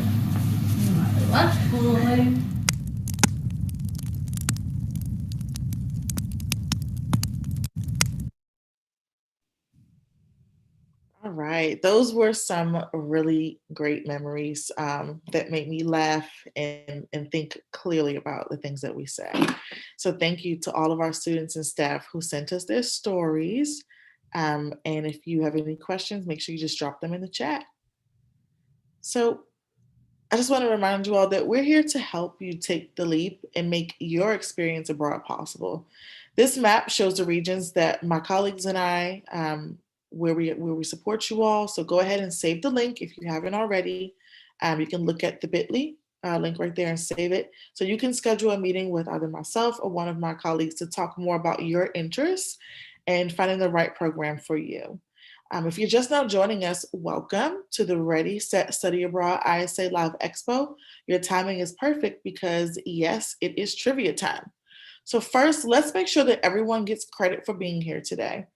If you haven't already, be sure to drop your name and your university through the chat so we know that you're here. All right, get your phones ready. Again, we want to make sure that you're following us on Instagram at ISA Abroad, where you will have to DM us the answer, the answer to the next question. The first person with the correct answer will receive an extra raffle entry. All right, so it's just for an extra opportunity to win that $1,000 flight voucher. So our first trivia question for this round, take a look at the national dish in this picture and tell us where it's from. We're looking for the country here. So think about where you find this dish and DM us the name of this country. We'll give you a moment to go ahead and do that.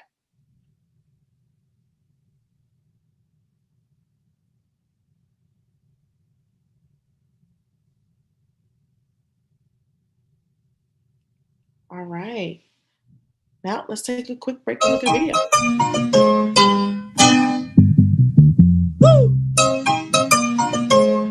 ¡Vacila los rumberos!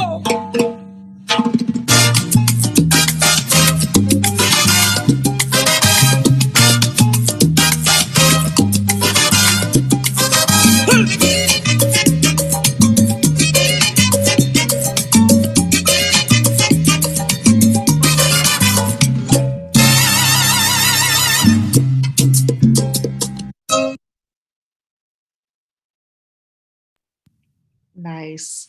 All right, we're going to give you all another chance to win. So now I want you to take a look at this national dish in this picture and tell us where you think this is from. It looks so good. All right, again, DM us the name of the country where you think you'll find this dish. All right, where do you think you'll find this dish? What is that even?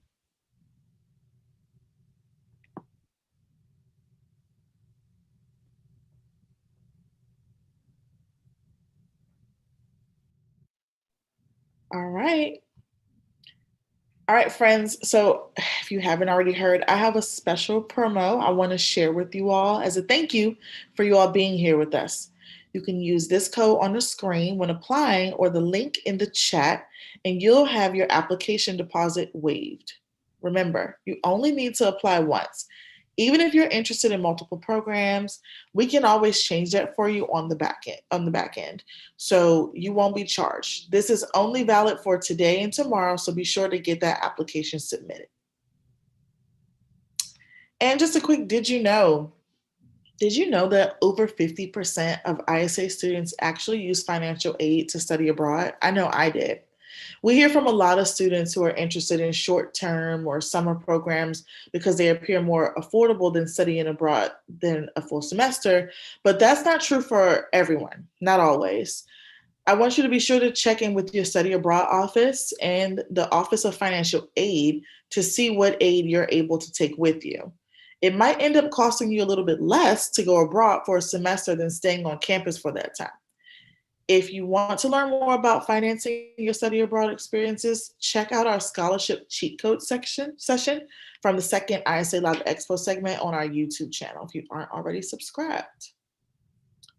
So we've got some more exciting content coming up. I see we have a great conversation going in the chat, so I'm really happy about that. We have another study abroad alumni panel on making connections coming up, which I see you all are already doing in the chat. This one will focus on information, and some next steps that you'll also need to take to ensure that you can make going abroad a reality. So, but for now, all this trivia is making me hungry. So let's talk about one of my favorite topics, food. Please welcome my friend and colleague, Jenny Robinson, for our next session called Let's Dish. Jenny, you there? Awesome. Hey, thanks so much. Yeah, we're going to dive into our next session on navigating food abroad. So for a lot of students, the opportunity to try as many foods as possible on their program is one of the most exciting parts, but for others, it can be one of the most intimidating. The food in your host country could be pretty similar to what you're used to eating here, or it could be entirely different. You might find that you can't take for granted that something as simple as ordering a cup of coffee is the same as a bread. I'm a huge coffee addict, and I learned that the hard way when I went to order just a cafe. I thought just a cafe solo, black coffee, and I got a little espresso cup. Found out that it's not really the norm in Spain to take a big to-go cup of coffee with you on the street. People sit down, they sip on their espresso. So you'll encounter little things like that, and we're gonna go over some of our most frequently asked questions and some of our pro tips so that you can start your program with a little bit more confidence. So diving into our first question, how can I find foods that fit my dietary restrictions and needs? So this is definitely one of the most frequently asked questions. There's a number of things that you might want to prepare for, whether you have a specific allergy or maybe you're following a certain dietary plan, like maybe you're vegetarian or vegan, lactose intolerant, gluten-free, the list goes on and on. We all have different things that we're trying to accommodate. And this will all vary by the specific country that you're in. In some countries, food alternatives are a lot more common. For example, I found that in a lot of South American countries, milk alternatives weren't as common, but I was able to find just basic almond milk in a few places. So this is something that the ISA team is there to help you with. We'll ask you in your ISA application if you have dietary restrictions. And then when you're on the ground in country, you can still talk to the team and they'll help direct you to stores and restaurants that have a better offering of things that fit your diet. We'll also talk a little bit about homestays, so stay tuned for that. But just know that the ISA team is there to help you navigate all of that. And then we encourage you to be courageous if you can. This might be the only time that you get to be abroad in that country. So if you're able, be courageous and try as much of the local cuisine as you can. So then how much should I budget for food during my program? This is another really good question, and it's one that you should be asking. As you plan for your study abroad program, just know that this is going to look different for each individual student based on what's included in their program, the length of their program, and then the cost of living in their specific program country. You'll want to consider if you're doing a homestay that the majority of the meals are included in the homestay, whereas if you're in a student apartment or dorm on campus, you might need to budget additional money for groceries and eating out. Usually student living has a shared kitchen space where you can cook your own food. And then of course, you're probably gonna wanna to eat out and do takeout as well. You can start planning for all that with our budgeting and expense resources. We'll drop a link to that in the chat. And this is super helpful because it'll give you some estimates of what the average weekly cost of food is in the country that you hope to study abroad in. And that's a great place to start. We'll touch a little bit more on some other ways that you can approach this, so stay tuned. But I want to tackle the next question. if you're staying in a homestay, and this will be mostly in our Spanish speaking locations, what if I don't like the food that my family's making for me? Just know that part of your ISA application will include a section for dietary restrictions and preferences. We do our best to match students with families that are best able to accommodate preferences and lifestyle needs and all of that stuff. But that being said, know that staying with a host family is a really great immersive opportunity because you're eating with the locals. You're eating what, you know, a Spanish family or a Costa Rican family would typically eat.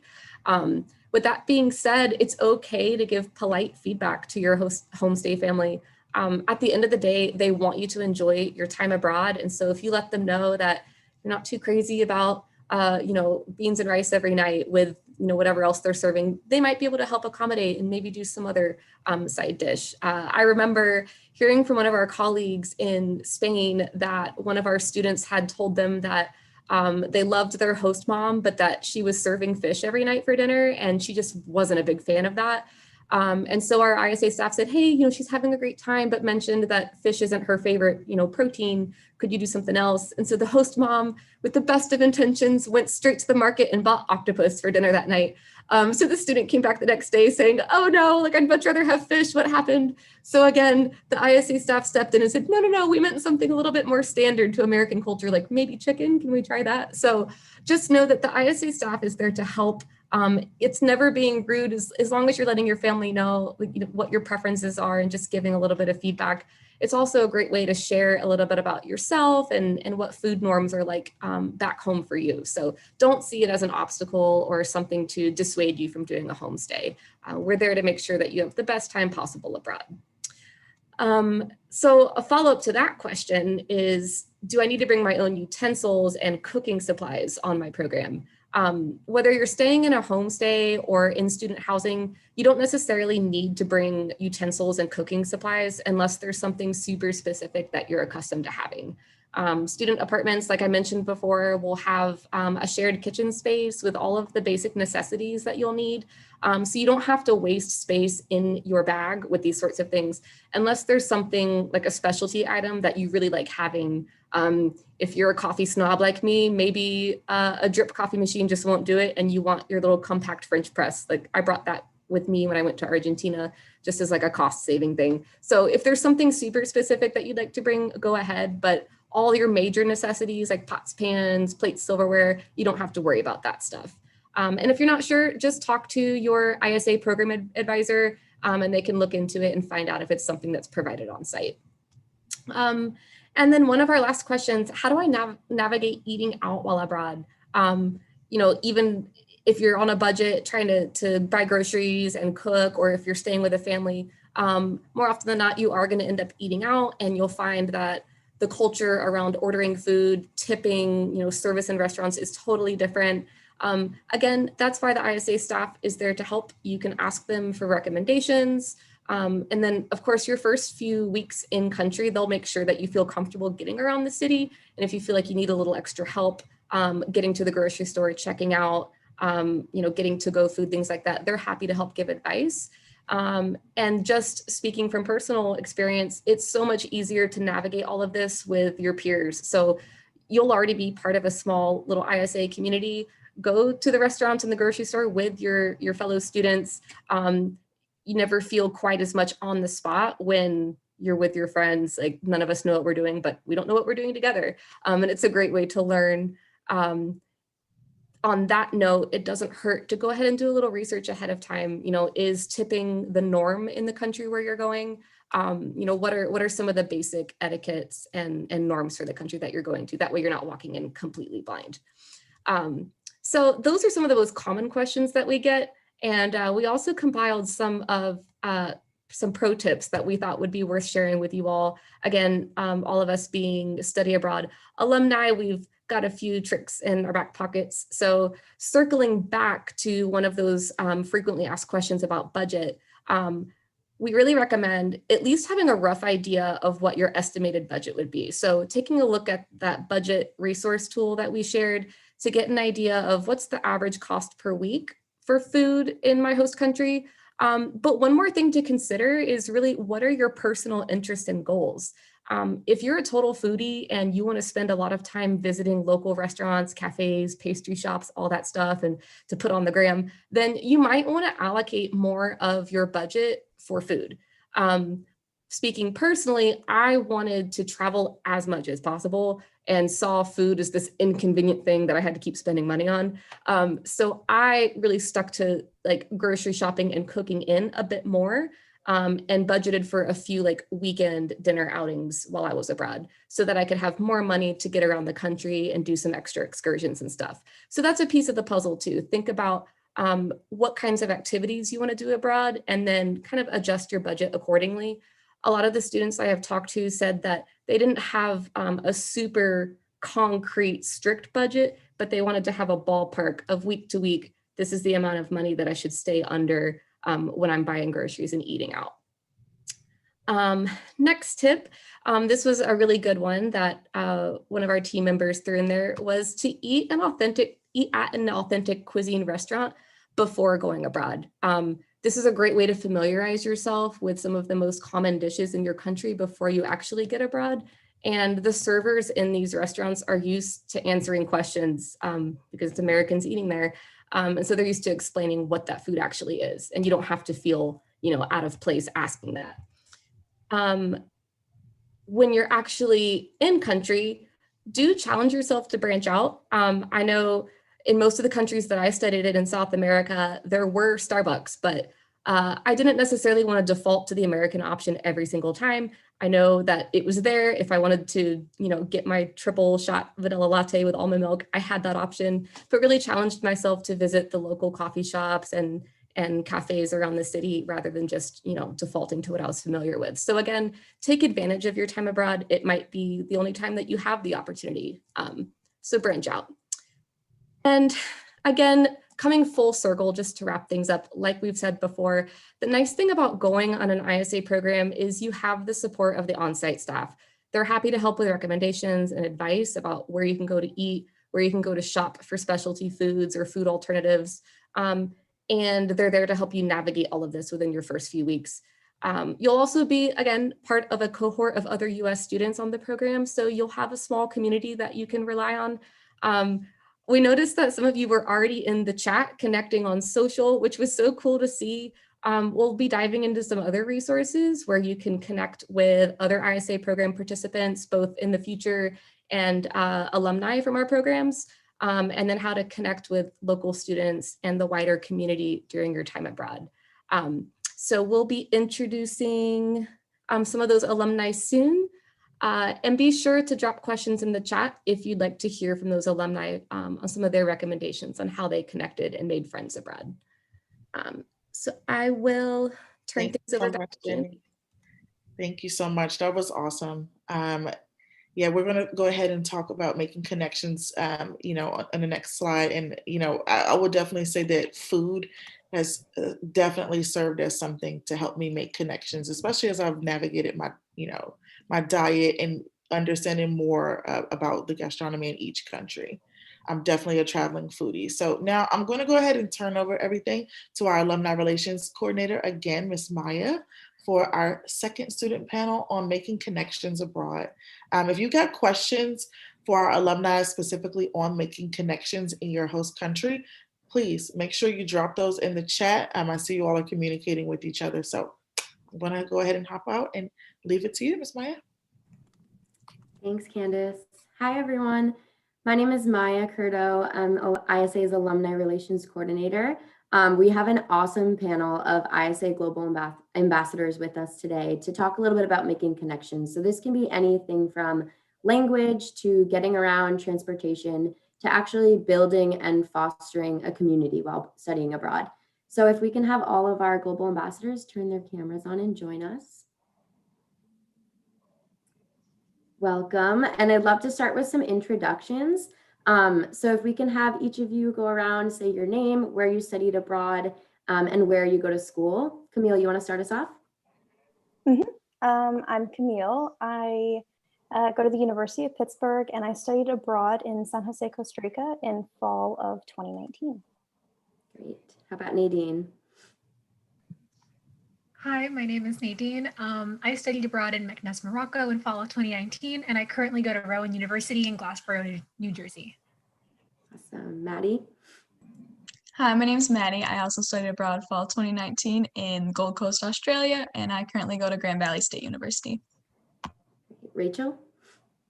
Hi, my name's Rachel. I go to the University of Tennessee and I studied abroad in Paris, France, spring 2020. Awesome. Benedicta? Hello, everyone. My name is Benedicta. I currently go to the University of Kentucky, and I studied in Paris the summer of 2019. And Emily, last but not least. Hi, my name is Emily, and I go to school at Arizona State University, and I studied abroad in Seoul, South Korea for 7 months beginning in fall of 2019. Awesome. So let's start off with the topic of language. I'd love to hear a little bit about your experiences with the language barrier. If that was, if you were in a country where you didn't know the language or you weren't fluent, what was that experience like for you? And while you were studying abroad, did you use any apps or websites to kind of help you navigate that process at all?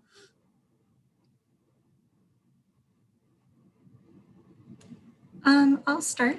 So part of my major is that I studied Korean language, so I actually knew quite a bit of it going into it. But I did obviously learn a lot more being there in person and using it daily. If I did need to look up words or I had problems communicating, there's a specific app that I would recommend for Korean language translation, and it's called Papago. Don't use Google Translate, it's just not as accurate. But yeah, Papago is like the go-to that like me and my friends would use. And it's really helpful. Yeah. Awesome.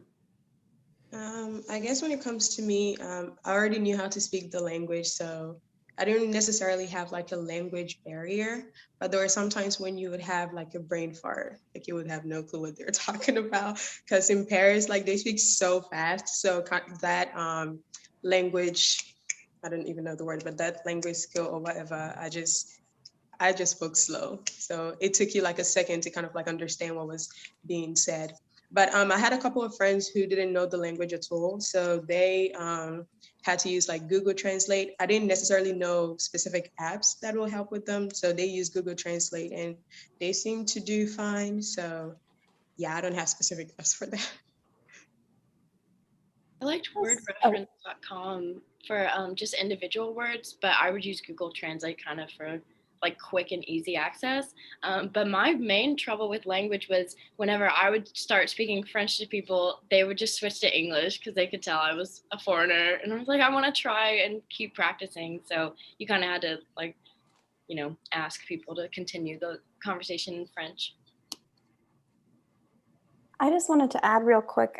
I know Google Translate isn't the best, but you can use it without internet.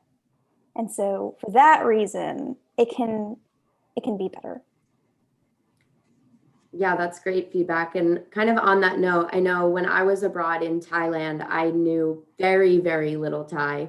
And I actually went in with an allergy. So some advice for that is I actually had a little card that beforehand I had typed out my allergy and then always used that with me when I was at restaurants or eating out, because I know that can be a concern for a lot of students. And while we were on that topic of food, that kind of had me thinking about that. So great feedback on language.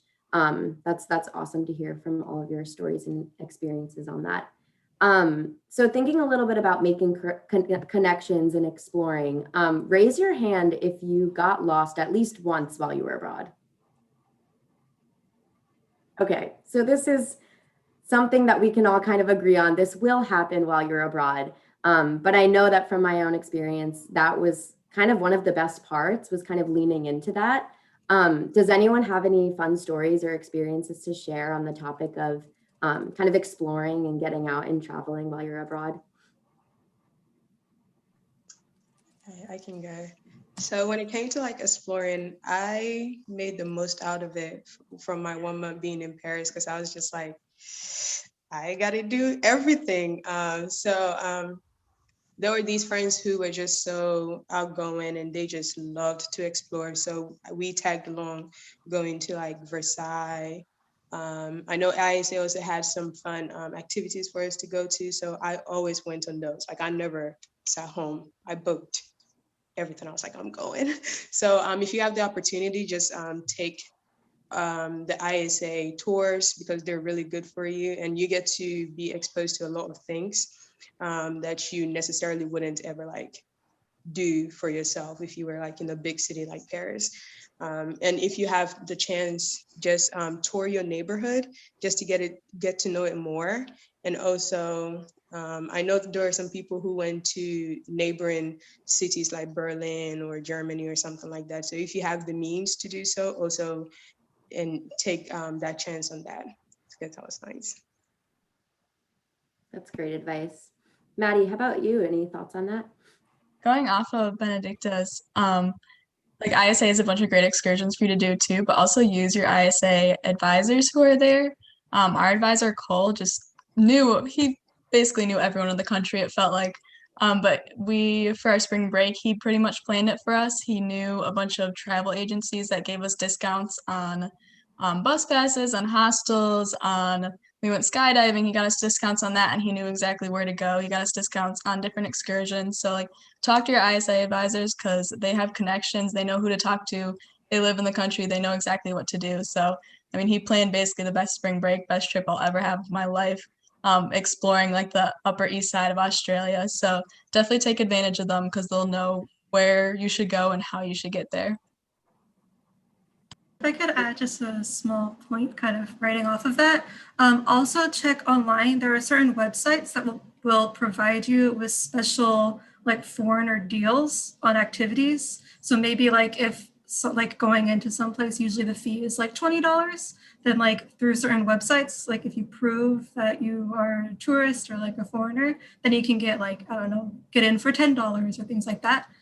Sites like Klook and Tracy, I know, are pretty popular. So if you look there, you can find some deals.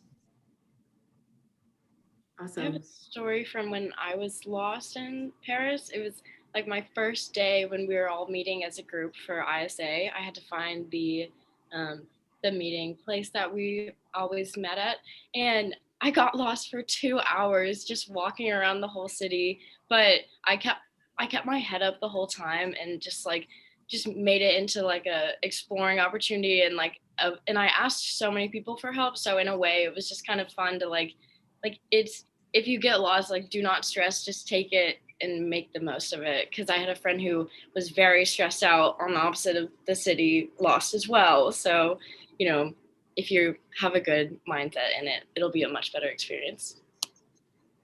That's great. Those are usually the best stories. So always kind of tap into that and lean into that.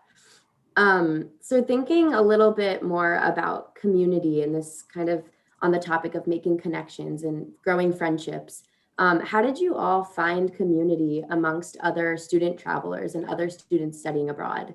Nadine, you want to lead with that? For sure. So definitely just in your study abroad cohort yourself, especially if you have roommates and different things or classmates like that, you're definitely bound to make some friends. I know one of my first worries was like, oh my God, what if I don't make any friends? So you'll definitely have a friend in your cohort. I will say your on-site staff and advisors are just like fun to hang out with. Like I'd walk into the office and I'd be like, having kind of a day, I'm kind of bored. What are you up to? And my one advisor would be like, okay, we're going to step out for a little bit. And we'd like go to a cafe and it'd be like, no big deal. But definitely for my program anyway, we had certain events planned to meet with local students. So the first one of those was a language exchange where I met like all of my best friends from McNess, who I keep in contact with like all the time. Like we're super tight. So you'll definitely have friends in your cohort. You'll be surprised. There's actually a lot of other American students in the host cities you're probably studying abroad in. So not even just with ISA, but just like from other places, which is really cool too. And if you are set up with some local students or you meet locals just, at your university or through ISA events, you'll make friends in that sense too. So like, do not sweat it. You will absolutely make tons of friends while you're there. That's great. Camille, do you have any advice for connecting with locals while you're studying abroad? Yeah, so as I'm sure, all of the alum is aware, like texting, sure, people text, but I think depending on where you are, it's either WhatsApp or I know Other regions have other things as well, but I gave my WhatsApp to a lot of people that I would just meet. Like we would travel on the weekends, sometimes meet a group of friends, and in this like city, especially the touristy places, you'll meet other like Americans, or we met like this like French couple one time, and you know, if they were like, hey, like I'll be in San Jose, it's like, okay, yeah, like we could always meet up, why not? And granted, I didn't always, you know, reach out to these people again, but just offering that like, hey, maybe we could be friends in the future was really nice. But using WhatsApp was definitely something I did a lot. And locals, I realized really like the video messages, or not the video, the voice messages. And so, you know, getting a lot of random voice messages from someone you had like randomly met one time. There was a few times where we ended up, you know, becoming friends with people who lived in the neighborhood, who would like just hang out with like me and my ISA friends. So we did end up like having like consistent friends who were not through ISA, didn't even go to the university. They were just around our age. And it really is stepping out of your comfort zone, because of course, you know, you may not know that language very well, or you may not be super familiar with, you know, the culture or lifestyle or whatever, but that's part of it. And it's part of, I guess, branching out and, you know, getting a little uncomfortable sometimes. That's great. Rachel, how about you? So this might sound crazy, but there's an app called Bumble, and it's a dating app, but they have a friendship feature. So you can look for people that are in your area, like, and make friends with them. And I actually met a really great person and I still talk to them today. So I think that's a good way, is just in case like you're too shy to like go out and just like talk to random people. But I mean, also my school had, our classes were not just with our ISA people, because we were of different language levels. So I got to meet people from all over the world studying at this one international school. So that was also a great way of meeting friends. And I guess also to add on to what Rachel said, I did use the Bumble one, but they had the friendship part. So yeah. But I also had some people in class who I connected with. They had a lot of people from all over the world, and the only form of communication you could use was French. So that was actually interesting for me, because you got to just speak French and no English. So I love that. And I still talk to a couple of them to this day, which is really nice. But definitely use Bumble, and also obviously your classmates. And again, I just loved to have a me time. Sometimes I'll just go out and just sit at a cafe or something, and I'll just talk to people. So that is also another way to make connections as well. That's great. Emily, how about you? Yeah, so the app that I used a lot to talk to people is called Kakao Talk, which I saw a lot of people in the chat talking about and exchanging contacts with. So that's like the number one like messenger app, kind of like a WhatsApp sort of thing. Outside of that, my university, Korea University, they have like a program set up that that ISA like helps you get into when you arrive. That kind of sets foreign exchange students up with students at the school, and you can like go out and eat together. And some people would like, I don't know, go have drinks together and stuff like that. And they had like game days where they would like do things together through that. And it's kind of interesting. They set you up with not only the other like ISA students, but other foreign exchange students from other countries. One of my like closest friends now is someone I met through that, and she's from Taiwan. So it's just really cool. I got to meet a lot of people. And then outside of that, I also, there were like bulletin boards where you could like put up contacts for like getting into language exchange groups. So through that, I got to like talk with some and meet some new people. So those were some main ways that I did that. That's great. I love to hear that a lot of the friendships you're all making were not just from your host city or from your host country, but all over the world. And I think that's such an important part of studying abroad, is you expand your friendships and your network across the whole world. So that's really great to hear that you all experienced that. Can I jump in? Yeah, go ahead. All right. Hey, everybody. Hello again. So I have a few questions from the chat, if that's okay. Someone asked, how did you all get over the feeling of being uncomfortable or scared in a new country? And I want to add on to that, what's something that you wish you knew before studying abroad? So who wants to go? Emily, I see you ready to. Yeah. I'll just say like one of the things that I try to do is personally for me, like the uncomfortable feeling usually stemmed from me being scared that I was gonna like mess up a conversation with someone or that I was gonna do something like not culturally appropriate or something like that. So I always just try to look at it from like a learning perspective where it's like, okay, I don't know this, but that's good because then like through dealing with this uncomfortable experience, I can learn and grow from there and then feel more comfortable next time. So I try to approach it like that. And I would also like have a little notebook where like write down things that I learned like over time. So I just try to like change my perspective on that. Yeah. I love that. One more person.